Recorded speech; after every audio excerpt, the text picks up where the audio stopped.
অনেকদিন যাবত কিন্তু বলতেছিলাম যে বগুড়া শহরে যাব যাব যাব বলে আসলে যাওয়া হচ্ছিল না। তবে আজকে কিন্তু ফাইনালি আমরা বগুড়া শহরে যাচ্ছি। তবে কি হয়েছে জানো, আজকে বগুড়া শহরে যাওয়ার সময় কিন্তু আমরা ট্রেন মিস করছি। আর আমরা সকালবেলা যেহেতু কোনো কিছু খাওয়া দাওয়া করি নাই, আমরা কিন্তু আবার আবার আমরা বলতে আমি বলতেছিলাম যে চা খাবো, তো আমরা কিন্তু ট্রেনে ক্যান্টিনে চলে আসছি চা খাওয়ার জন্য। তবে আজকেও কিন্তু আমরা আমাদের মামাকে সাথে নিয়ে আসছি, যার কথা তোমাদের কিছুদিন আগে বলছিলাম একটা ভিডিওতে, তোমরা দেখছো আমার মামাকে আর এই যে দেখো বগুড়া শহরে কিন্তু আমরা প্রায় চলে আসছি।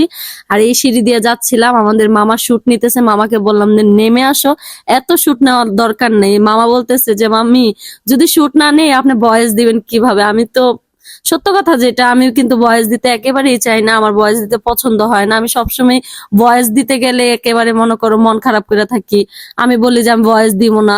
এমনও হয় যে আমি অনেকগুলা ভিডিও হয় মানে থাকে ফোনে, কিন্তু আমি আমার ভয়েসের কারণে ভিডিওগুলো ডিলিট করে দেয়। তোমার ভাইয়া এটা নিয়ে আমার সাথে অনেক রাগারাগি করে। তোমার বড় আপু আমাকে প্রায় সময় বলে যে কি হয় একটু ভয়েসটা দিয়া দিলে